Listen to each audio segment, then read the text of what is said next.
أهلا بيكم في سلسلة جديدة. تحت السلسلة دي تحت عنوان قوانين النجاح من القرآن الكريم.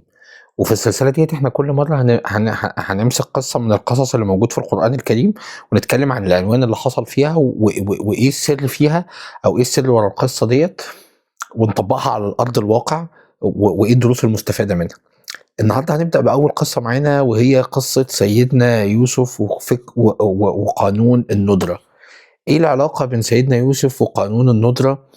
الفكرة هنا إن سيدنا يوسف، لو جينا بدأنا أول المراحل بتاعته من الأول، إن هو كان متميز من أول ما كان موجود وسط إخواته، متميز بعد كده حتى لمّا كان موجود في بيت العزيز، بدليل إن هو لمّا كان آتيناه حكمًا وعلمًا لمّا كان في بيت العزيز، بدليل إن هو كان لافت كل الأنظار.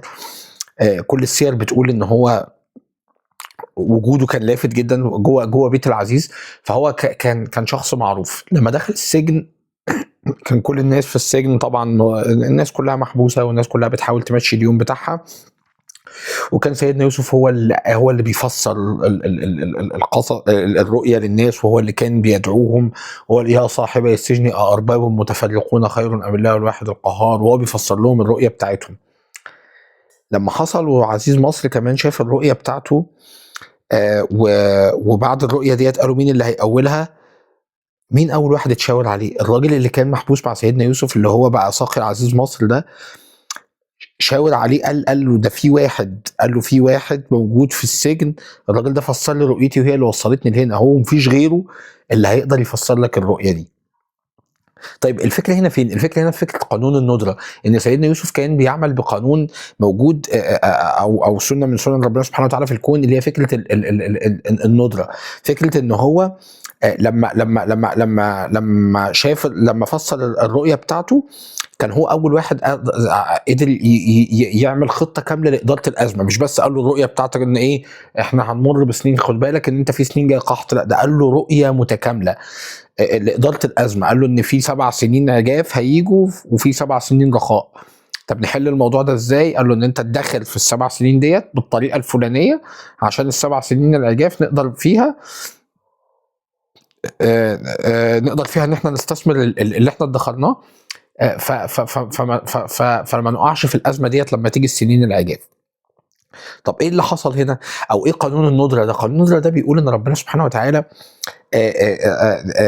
دايمًا بيحط سُنن في الكون، وسُنن الكون ديّة لمّا بنقدر إن إحنا نستثمرها أو نستفيد منها، بتنطبق على كل الناس حتى الأنبياء، بتنطبق على كل واحد فينا. قانون الندرة بيتكلم دايمًا في نقطة إن أنت لو أنت موجود في حاجة موجود منّك كتير فيها، فالحاجة ديّة أنت اللي هو زي شبه قانون، لو إحنا جينا نقولها النهارده شبه قانون العرض والطلب. أنت موجود النهارده في منّك كتير في الشغلانة ديّة، لإن الشغلانة دي مش محتاجة مهارات كتير، محتاجة بس شوية عضلات، محتاجة شوية قراءة، محتاجة مش عارف، إن أنت تتعيّن، محتاجة واسطة، يعني موجود في حاجات أنت في منّك كتير، فأنت في الآخر سعرك هيقل.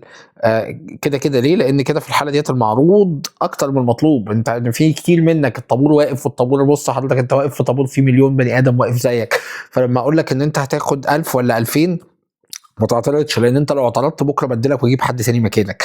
لكن لو رُحنا لقانون الندرة، في كام واحد في مصر قادر. طب ما عزيز مصر لمّا جه عشان يفسّر الرؤية بتاعته، جاب كل الكهنة وقعدوا يفسّروا له، وجاب كل الناس وهُم كانوا معروفين بالسحر في وقتها، ما فيش حد فسّر له الرؤية بتاعته. كام واحد كان موجود في مصر؟ هو سيدنا يوسف بس الوحيد اللي كان هيفسّر الرؤية. طب كام واحد عمل له اللي هُم بيسموه الreferral، أو عملية الإحالة، أو الناس قالت له إن في واحد بيُشار إليه بالبنان، مع إن ده كان من السجن، بيُشار إليه بالأصابع وهو أنت. تخيل إن أنت لو استثمرت قانون الندرة ده، هيحصل معاك نفس اللي حصل مع سيدنا يوسف. لو أنت استثمرت قانون الندرة، أولًا أنت هتبقى معروف بين كل الناس بالمهارة اللي موجودة عليك، فأنت هتبقى من الكام واحد القليلين أوي اللي عندهم المهارة بتاعة الندرة. سواء بقى أنت كنت متعلم، سيدنا يوسف كان هنا في فكرة إدارة الأزمة، إن هو قدر يفسر الرؤية ويعمل تصور لإدارة الأزمة. فلمّا فسر الرؤية ما حدش قدر يفسرها غيره، ولمّا أدار الأزمة عبر بالبلد، فكان عزيز مصر بسبب إدارته للأزمة. لو أنت عندك استغليت قانون الندرة ده في إن أنت تتعلم مهارة، أو إن أنت تتعلم، أو إن أنت تتعلم علم مش موجود عند معظم الناس، أنت هتبقى بينطبق عليك نفس النظريتين اللي حصلوا مع سيدنا يوسف. رقم 1، يعني انت هيتشاور عليك بالصباع باصابع الايد ان انت واحد من الناس اللي معدودين على الصوابع، ما فيش منهم كتير. الحاجه التانيه ان انت هيتشاور عليك انت بالذات لما يجوا يقولوا ان احنا عايزين فلان عشان يقدر يفيل ان ذا جاب، يسد الفجوه في النقطه ديت. هيقولوا ما تكلم فلان ده من اشطر الناس اللي موجودين في الحته دي. فسنن ربنا سبحانه وتعالى، عايز اقول في الاخر ان سنن ربنا سبحانه وتعالى في الكون ما بتتغيرش، سنن ربنا سبحانه وتعالى ثابته. لو انت استثمرت سنه ربنا سبحانه وتعالى في الكون، ان انت عملت بقانون الندره، اتعلمت مهاره معينه وكنت من الناس القليلين اللي موجودين فيها، في الاخر هتبقى النهايه سيدنا يوسف. في الاخر زي ما سيدنا يوسف بقى عزيز مصر، انت هتكون من اكبر الناس اللي موجودين في مكانك. في الاخر اجعلني على خزائن الارض اني حفيظ عليم، مش بعيد على اي حد فينا طالما ان هو خد قرار ان هو يمشي مع سنة ربنا سبحانه وتعالى في الكون، طالما خد قرار ان هو ما يبقاش فيه منه كتير. فانت استفيد من اول قانون وهو قانون الندرة، وابدأ من دلوقتي اعمل نسخة من نفسك مفيش منها كتير.